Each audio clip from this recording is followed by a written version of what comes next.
We are really delighted to have this symposium on dimensions of sustainability. As many of you know, we have this thing every semester. And I think this time we are doing something different in the sense that we have asked some of the people who were very early on involved in the development of sustainability science as a discipline, people like Bill Clark and Bill Muma, to come here and share their thoughts with us. So this is a very, very unusual day. And so first of all, I'd like to welcome all our speakers. And secondly, before I pass it on to Reinmar Seidler, I want to thank a few people who make it possible, make this seminar or symposium series possible. First and foremost, it's the Ruth and Fuad Enhancement Fund that have been supporting this series for I think a number of years now. And so we are very, very grateful to them that their fund allows us to bring really a very distinguished group of speakers here every semester. And I also want to thank Rick, who has always been very supportive of this thing. And I see Zhuang Gua, our Vice Provost for Research, who again has been very, very supportive of this endeavor. And so welcome again. And Reinmar, go ahead. Thank you. Welcome, everybody. It's always a great pleasure to put together this symposium series. We do it once a semester. We've done it since fall of 2012, I think, so this is the 7th or 8th in the series. And it's, as Dr. Bawa said, it's very special. We've got sort of taking a look at sustainability science as a discipline. And we've called it Roots and Branches because we've got both people who are here at the very beginning and also people who are taking the discipline in a new direction, I think. And we can't really tell the difference between the roots and branches, I think. The roots turn into branches and vice versa. So it's all sort of one. So we will go straight into our talks. We have 4 talks, and then we'll have a panel discussion following that, so stick around. And we may or may not have time for audience questions after each talk. I'm not sure how long, whether people will leave little time or not. But if they don't, or even if they do, please just note down your questions. It's always great to have questions from the audience. So remember them and pass them on when the time comes. So first we have Dr. William Clark, who is the Harvey Brooks Professor of International Science, Public Policy, and Human Development at Harvard University's Kennedy School. And he's also the co-director of the Sustainability Science program at Harvard, which is really one of the early and sort of a model for sustainability science programs in this country. There's only a handful of them, and Harvard was one of the first. Dr. Clark was author and co-author of some of the very early foundational papers employing the term sustainability science, and I think he'd probably agree that we still don't really exactly know what sustainability science is. It's a very much an emerging and developing science. So we'll hear more about that from him. Recent work has looked at aspects of health and global health care, systems, green chemistry, food security, ecosystem stewardship. So a very broad spectrum of topics that Dr. Clark has contributed to and been able to look at and work on. So Dr. Clark is in every sense really a pioneer in sustainability science. He's been there since the beginning, and his talk this afternoon will be on sustainability science as an emerging field of use-driven research. Dr. Clark.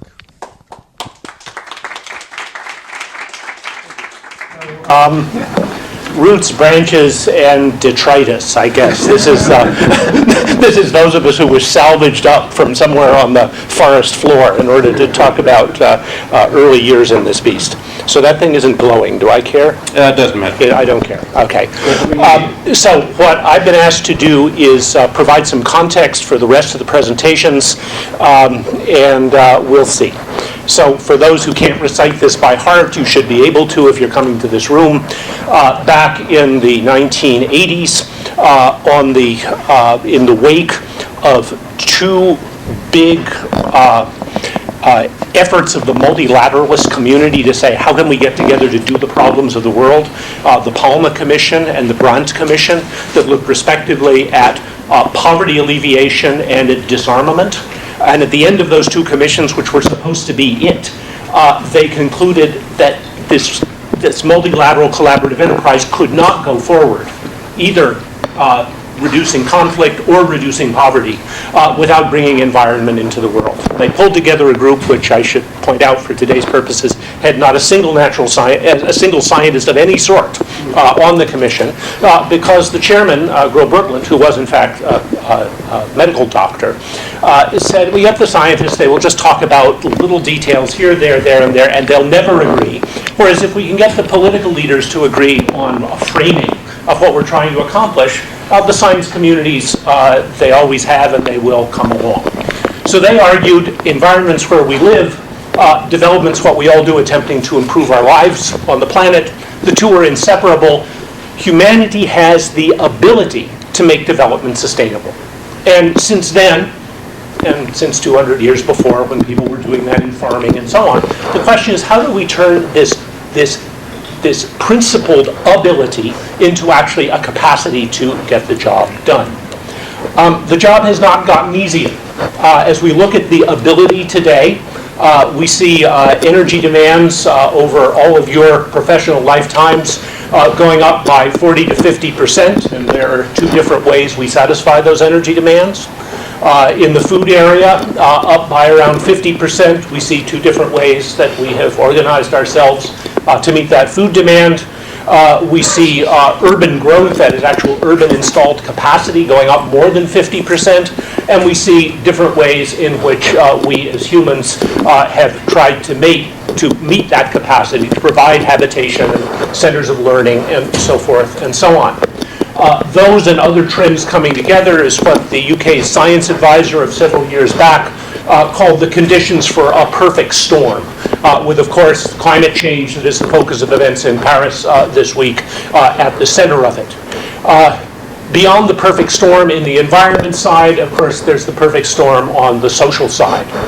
And I think the point I want to center this discussion on is that sustainability today, I think, of course, has an environment component to it. But fundamentally, at the core of the concern for sustainable development, back to Brundtland's times, up into our current international meetings on it, is it's about people. And it is essentially about the inequitable distribution of well-being among people around the world today and between now and the future. Pushing for sustainable development is essentially and ultimately a political battle, not an academic one. It's a political battle about assuring that a very few of us, like those of us here in this room, do not improve our well-being at the expense of other people elsewhere in the world today by essentially throwing our garbage over the fence into their backyards, or improve our well-being at the expense of people in the future by throwing our garbage into their front yards. And so make no mistake about it, at its heart and soul, sustainability is about politics. It is the biggest redistributional proposal you will ever see. And it's basically disentitling the people with power in the world today relative to the powerless people in the world today and in the future. So it's politics, but science has a role to play.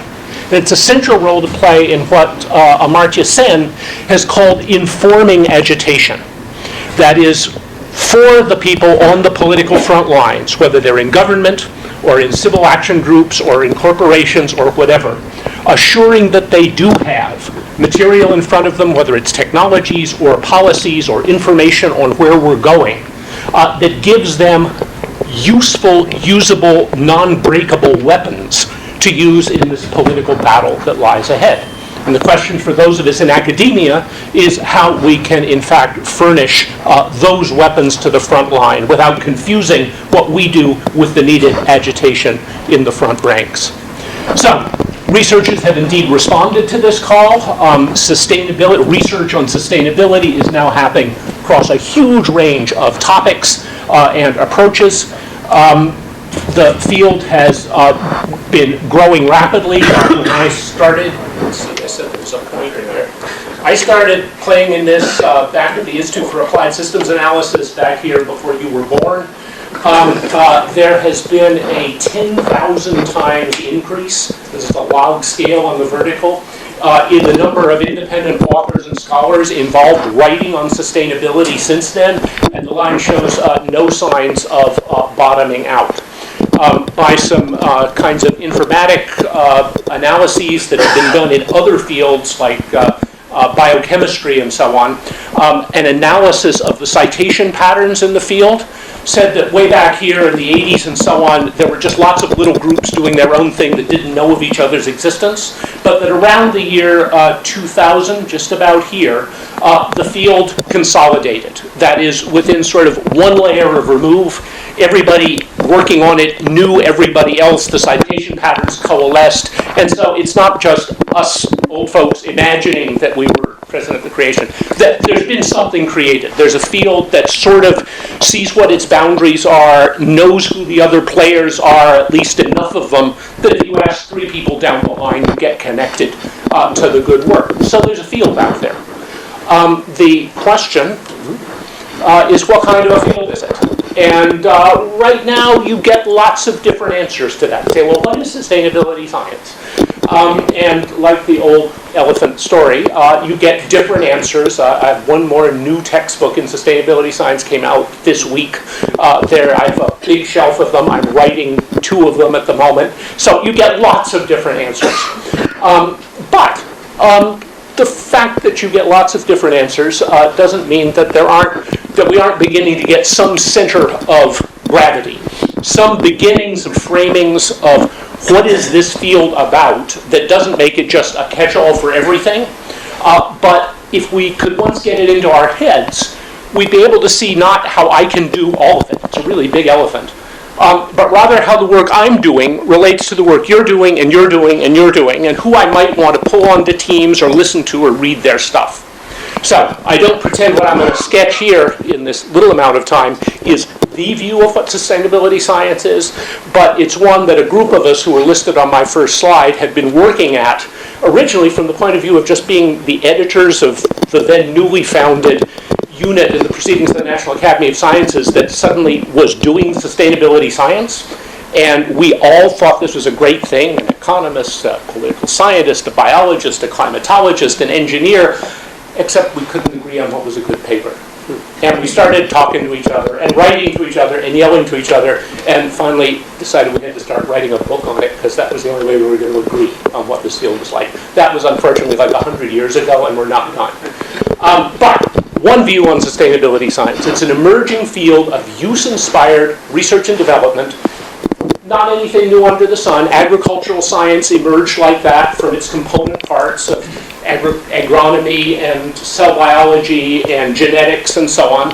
Health science emerged like that from its component parts. Sustainability science is not, I think, qualitatively any different than these emergent areas of saying, when we stop focusing on the discipline and advancing it and turn to the problem, more productive agriculture, healthier people, a more sustainable planet, then we find strange bedfellows, we come together, we'll still go back at night, go home to our core disciplines, often, but we do find it useful to spend some time under the umbrella that says, this is us coming together whose center of interest, for this day of the week anyway, is in sustainability. It's defined by the practical problems it addresses, in this case the problems of sustainable development. I'll expand on each of these in 1 or 2 slides in a second. It's conducted by drawing from and integrating basic research on social environmental systems that Jack will talk some about, drawing from the natural sciences, social sciences, medical and engineering sciences, traditional knowledge, practitioner information. Basically, it is Catholic in the extreme, grabbing whatever is important to work to give you more insights on the problem. And finally, it's committed to connecting knowledge with action by informing agitation, to go back to my phrase from Sen, informing agitation, political frontline work for improving practices, technologies, and policies around the world. So I'm going to just then do a couple of slides on each of those 4 points, and then I'm done. What's this use-inspired research? It's a term invented by Donald Stokes, at that point head of the Woodrow Wilson School of Public Policy at Princeton. He was a historian of science, and he was reacting against the silliness that most practitioners, most scientists have always said was silly, of saying there's basic research and applied research, and you have to be one of those. And the basic researchers scorn the applied researchers because they say you're not good enough to publish real journal articles. And the applied researchers scorn the ivory towerish guys doing the theory. But in fact, science has never worked that way. And Stokes wrote a short, just lovely volume called Pasteur's Quadrant, in which he argued that for most of science, and especially most of the history of science of people whose work we value, they in fact worked between those two extremes all the time. And so yeah, there were guys like Thomas Edison who had no interest whatsoever in the theory of electricity. He in fact scorned the opportunity to meet with Clerk Maxwell because he said, what good would that do me? I got to find a better filament. Likewise, Niels Bohr became famous by saying that when his fellow physicists told him, if you ever get the equations right, doesn't that mean we can all blow each other up and end humanity? And he said, not my problem. But much more typical are the people like Louis Pasteur, who in his own writings, as resurrected by Stokes, said no, he would spend the mornings out in the field with the veterinarians and the people treating diseases and wondering why this population got sick and that didn't, and his afternoons back in the laboratory where essentially he was inventing the germ theory of disease. And Pasteur credited his success in both domains, inventing new vaccines, moving up a germ theory of disease, by the fact that he worked back and forth pretty flexibly between those two worlds. The way I see sustainability science is on any day of the week, I and my colleagues may be off doing pretty basic fundamental research. On a different day, we may be out solving a particular problem in a particular place to the best of our abilities. But the thing that makes us sustainability scientists is we're also spending a fair amount of time in this middle ground. And to look at that dynamically, it says the standard observation, basic research and our fundamental understanding of the world churns along mostly with no contact with building things or policies or whatever. Likewise, most of our technologies and policies simply evolve reacting to themselves, building on their own successes and failures, with little reference back to fundamental understanding advances in the sciences. But now and again, you get cross-fertilization. Science owes more to the steam engine than the steam engine owes to science. That's other lines like this. I think sustainability science often sits there in the middle ground. Again, not as a enclosed corral, but as a staging ground from which you can go over here one day of the week, here the other day of the week. I think for those detritus versions of us in the field, you know you're getting it about right. It's actually an insight Dave Cash had in two previous lives in another context, when you're getting about as many of your colleagues on the application side accusing you of spending too much time in the ivory tower as there are people in your ivory tower side accusing you of spending too much time doing this mundane stuff in the field. And as long as they're both yelling at you, you know, yeah, maybe I'm getting this about right. At least that's what I say. Okay, so that's use-inspired. Defined by the problems it addresses. Well, what is to be developed? I think by now, and I could not have said this 10 years ago, where we have, sorry, my clock just turned on. Somebody had said, what's the goal of sustainable development? We would have been all over the place.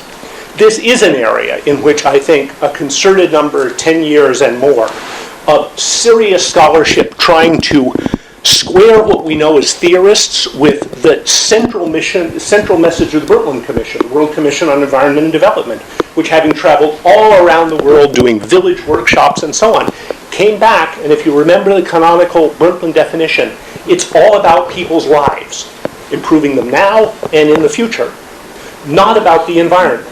The environment never shows up in the Brundtland definition, though it's a major part of the book.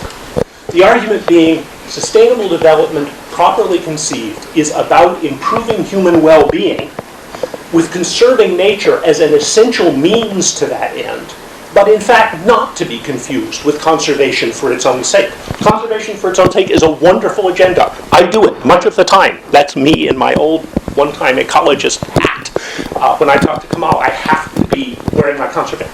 But for sustainable development, we conserve the planet in order to allow us to improve human well-being now and in the future. And that, jumping forward a bit, gives us some guidance in saying, well, is this policy or is this technology more likely to enhance sustainable development or not? We have a clear set of metrics. What's it going to do for the health, the livelihood, the survivorship, the education, the capacity of humans to realize their own existence on the planet? Now, one can debate that, but I think today there's a big body of scholarship squaring with a big body of political consultation that align on that, and it lets us move forward with a disciplined field.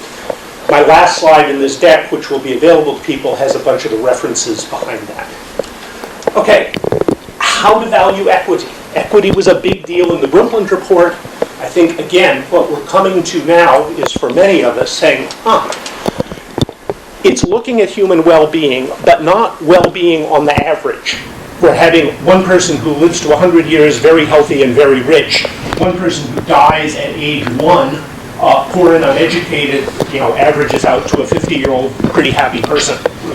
No, equity was central to the notion, has always been so, and so this concept of inclusive human well-being, in other words, if you do the thought experiment of either looking back in history or do a scenario forward into the future under, say, a low-carbon energy future, what you're asking is, how does the well-being of all the people in the world or the state you're worried about, whatever it is, all the ones alive today and tomorrow and the next day and generations into the future, add up, in some sense, all those well-beings, discount them if you want to, weight them, excess consumption if you want to, but add up all those well-beings.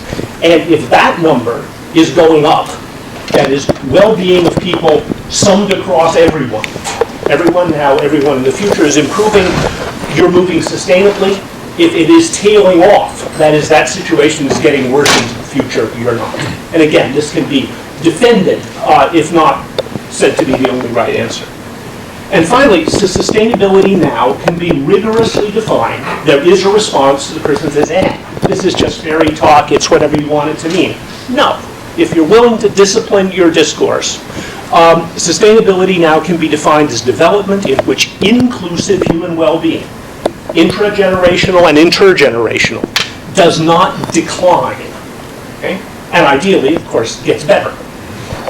And a non-sustainable policy would be one in which you peaked well-being now, but at the cost of, as years went forward, that total weighted amount of well-being in the world declined. So we now have a framework that I'll go into a bit more in a moment that lets us talk about sustainability that way. We have an answer to how would you know if you were there.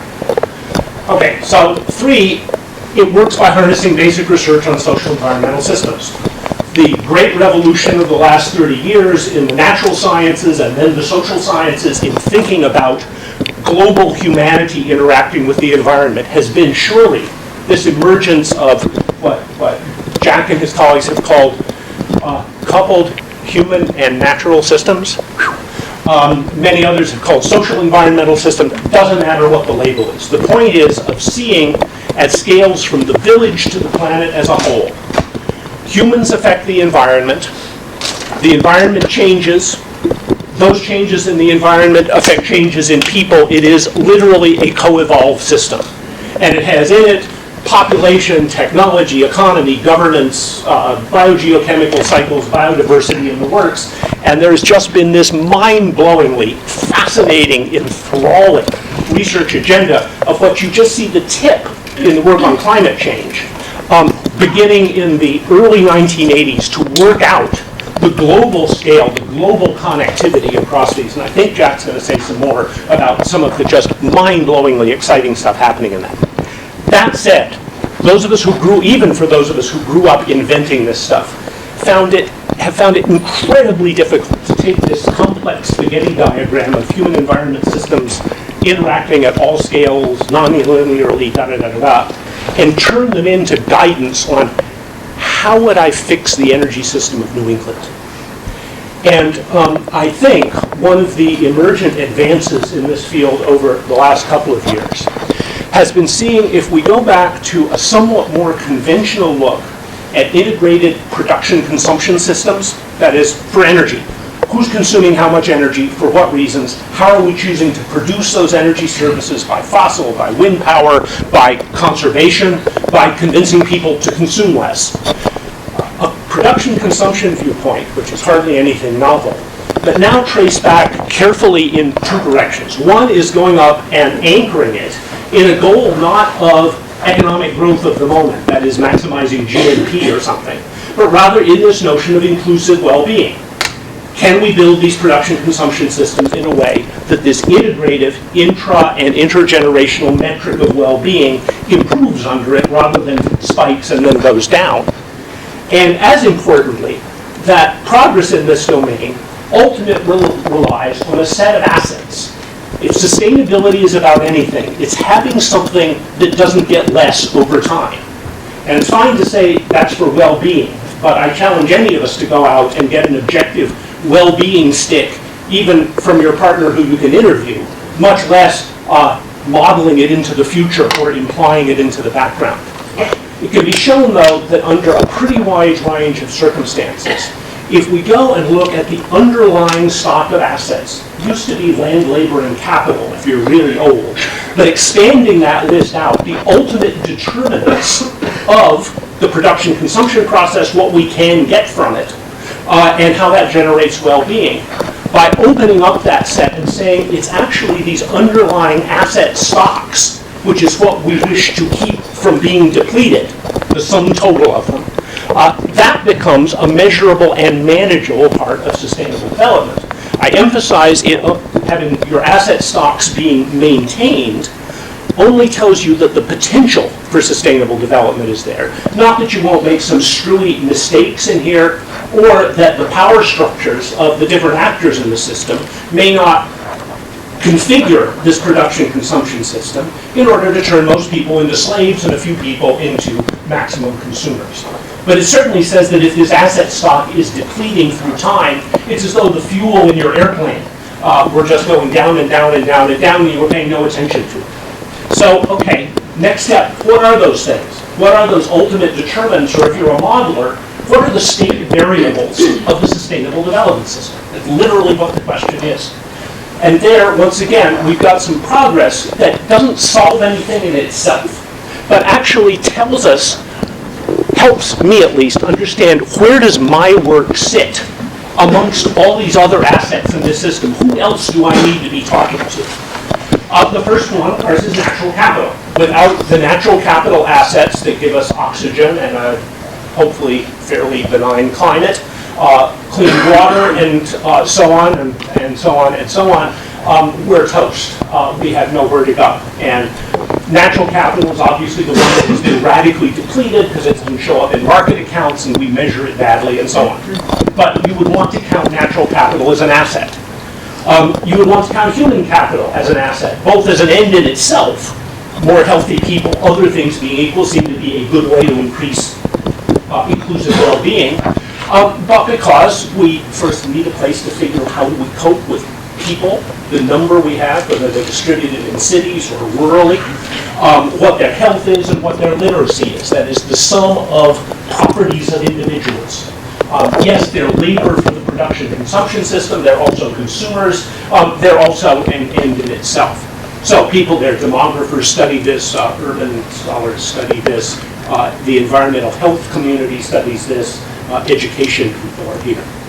Physical capital, manufactured goods, the building of cities and other infrastructure, trying to build low pollution economies, industrial ecology, and so forth and so on.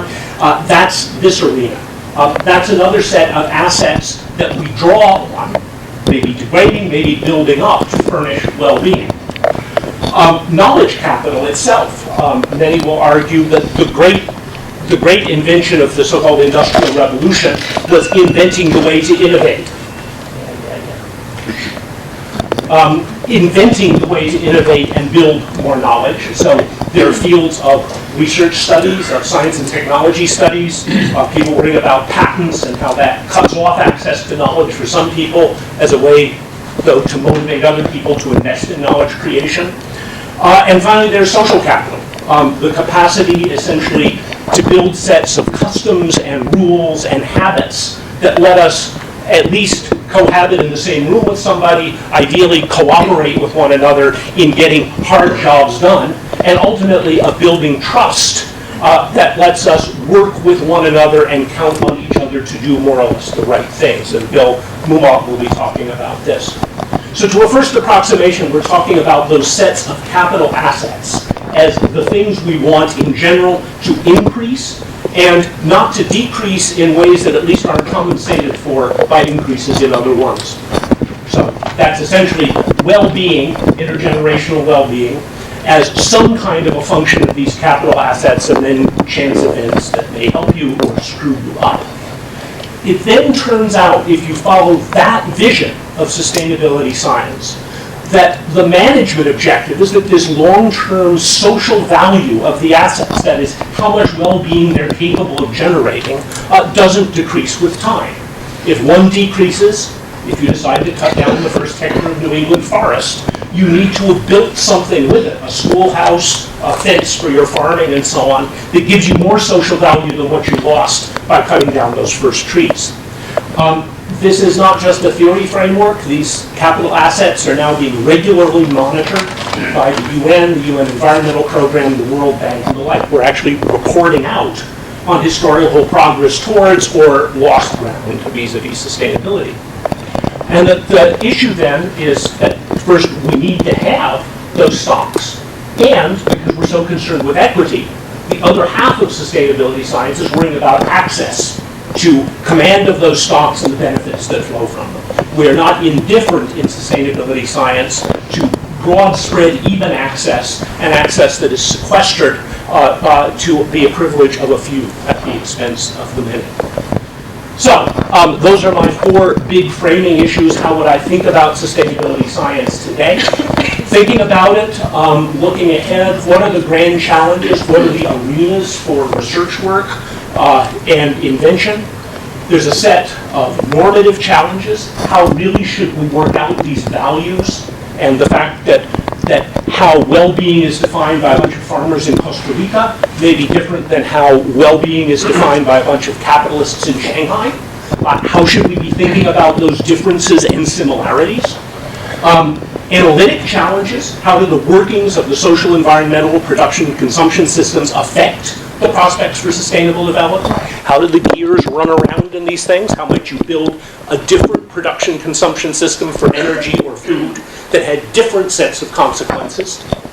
Operational challenges. What kind of models and methods and data are most needed to help us do these better? What kind of, talking over lunch, infrastructure support for those things is needed so that everyone isn't hand tooling, inventing all the methods the first time, inventing all the data set the first time. And then a set of strategic challenges about what sustainability science can say and justify about which actions best promote sustainable development and which don't. So, to end where I started, I think expressing the views of everybody I know in the community doing sustainability science, that is looking at this massive, complicated human environment system and its product, is the most exciting kind of research any sane person could possibly imagine doing. It just is about as good as it gets in the research world.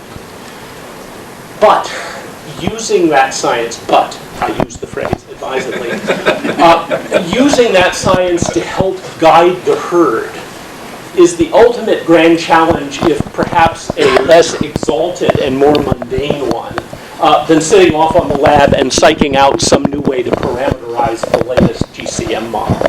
So my basic vision of sustainability science is this one.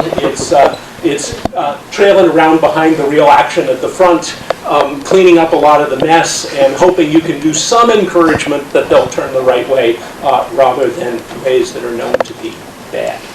So last slide here has a bunch of the sources and the places you can go for other stuff. Thank you.